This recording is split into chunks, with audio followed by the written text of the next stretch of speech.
All right, so today's lesson will be on oncology. So the focus that I'm going to do on oncology is caring for a patient who has cancer. So we're just going to touch on a little bit of patho and risk factors, but we're not going to dig into specific cancers, but just the overall of cancer. So, what is cancer? So, cancer is a group of disorders characterized by the abnormal cell proliferation in which cells ignore growth regulating signals in the surrounding environment. So, there's going to be uncontrolled and unchecked cell division and growth, okay? And you see most common cancers are breast cancer, prostate, lung cancer, cancer of the colon, melanoma, leukemia, and lymphoma. All right. So normally the body can remove damaged cells before they become cancerous, but sometimes with age and other things that the body may be going through, it can't function how it should or can't handle how rapid these cells are growing. So, what are some risk factors of cancer in general? Smoking, alcohol, obesity, sun exposure, certain jobs, especially those jobs that work in like plant settings with like all these chemicals that are in the plant that they work with. Chemicals, radiation, and viral infections can lead to cancer as well. But we see that many of our risk factors are modifiable. So that means like we have a say in some of these risk factors, right? All right, so when cancer is diagnosed, you will see the grading, which is the pathological classification of the tumor cells, but you'll see staging, right? So you see like stage 1, stage 2, and that means so staging information can be used to figure out a treatment plan, right, and predict the patient's survival. So the higher the number it goes, it means that the cancer is larger and it has had greater spread beyond the primary site. So anytime we say that something has metastasized, that means that it spread. So if the patient had breast cancer, it metastasized to the liver, it means that it spread to the liver. So what are some clinical manifestations of cancer? They could have unexplained weight loss, very fatigued. They may feel a mass, swelling, pain, skin changes, and all this kind of depends on what type of cancer the patient has. A persistent cough, difficulty swallowing, hoarseness, difficulty breathing, bowel or bladder changes, and these just some infertility, pain, infections, all these GI distress. Your signs and symptoms kind of really just depends on where the cancer is. All right, so we're not going to dig deep at all, but just know that there are different types of treatment options for cancer, but it also depends on the staging of it. So what stage it is depends on what type of treatment option that the patient can go with. You see chemotherapy, surgery, radiation, hormone therapy, immunotherapy, and targeted therapy. All right, so I'm going to talk about some complications that can come from cancer. So the ones that are bolded are the ones that I want you guys to focus on. So with spinal cord compression, so let's say that the patient had a tumor on their spine. That tumor then, if it grows, it then can cause pressure on that spine. So that patient may have lower leg weakness. They may have numbing. They may have bowel and bladder changes. They may even have paralysis. This can be diagnosed using an MRI or a CT biopsy. So this is something you just want to keep in mind, that spinal cord compression can happen. So the biggest thing is we want to figure out where the cancer is and then basically go from there. So if it's on our spine, we know we're going to have spinal cord compression. But let's say that the patient has lung cancer. They have a mass on their lung. What could then be a complication? Respiratory failure, right? Shortness of breath. So you want to just think about it like that. The location matters. All right, so the next one we're going to talk about is hypercalcemia. So this type of hypercalcemia is not caused by the patient eating too much calcium. It's just caused by the cancer. Hypocalcemia, those signs and symptoms are on the screen. Now, for patients, so what is the goal of chemotherapy? So the goal of chemotherapy is basically to get rid of the bad cells, right? So we want to kill and break down those cancerous cells. So if you kill the cancerous cell really, really fast, the kidney can't keep up with the substance that comes from the breakdown. So when the cells break down, they release a substance into the blood. So if your kidneys can't keep up with all the substances, that can lead to those substances staying in the blood, which is tumor lysis syndrome. So this patient is going to have an increased potassium, increased phosphorus, increased uric acid, and decreased calcium. So let's think about it. Let's say if you have a patient who already had kidney disease before they got chemotherapy, this patient is definitely going to be at risk for tumor lysis because their kidney is not already working at the highest capacity that it should be. They already have an impairment with their kidney. So this is definitely something you want to keep in mind when taking care of patients who got chemotherapy.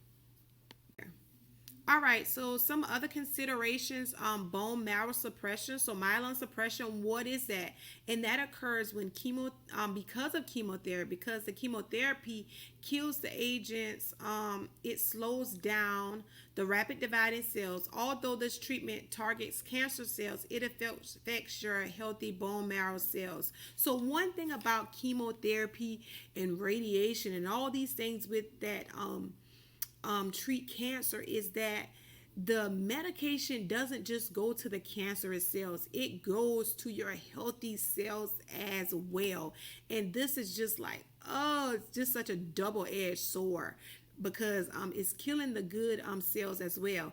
Patients will have a lot of diarrhea. So how can we treat diarrhea? Right, so we can have them increase diaper. We can give them fiber supplements to take. You want to tell them about different meals that don't cause diarrhea, right? Nausea and vomiting, that you want to have your patient stay away from foods that have strong smells, eat small meals throughout the day, small frequent meals throughout the day. And then nausea medicines such as Zofran, Finnegan, different things.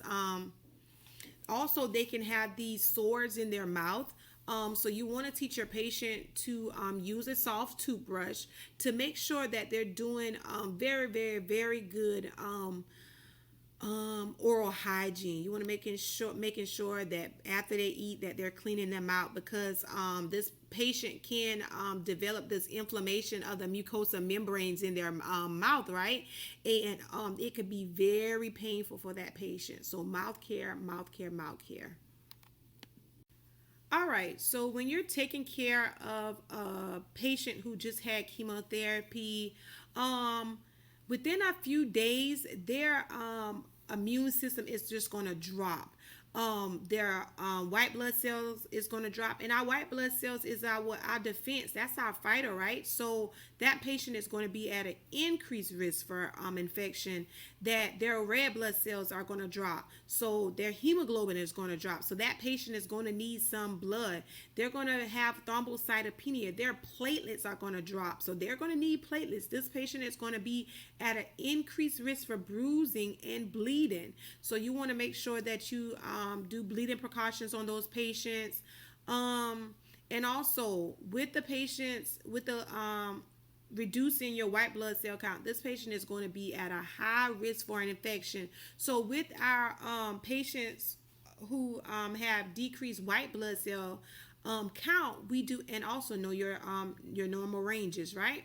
All right, so they're going to be on neutropenic precautions. I'm not going to go over it even though it's on the screen, but I want you guys to come to class and we're going to discuss neutropenic precautions in these patients. So just remember that this patient is now at the most vulnerable part of the stage of cancer, because now their body I like to say it's shot out. Literally everything is so low on that patient. So you want to just make sure that you are following your neutropenic precautions, that you're following your transfusion protocols as well.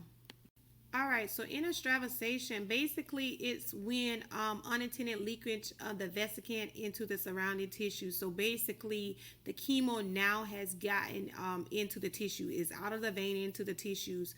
So this will include pain, swelling, redness, and you're not going to be, obviously you're not going to be able to get an IV access in that area. So what do you want to do? You want to stop the infusion. You want to notify the doctor. If that drug has an antidote, you want to give that. But the biggest thing with that, so like I said, I did oncology, so it was knowing which medications could go through a peripheral line, but it was some medications that were high on the vesicant list that you could not give IV.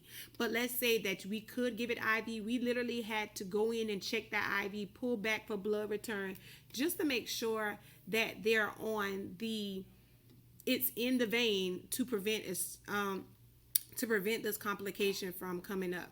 So you want to make sure that you're checking your patient IV, checking policies and protocols when it comes to which chemo can be administered IV, which chemo can be administered via the central line.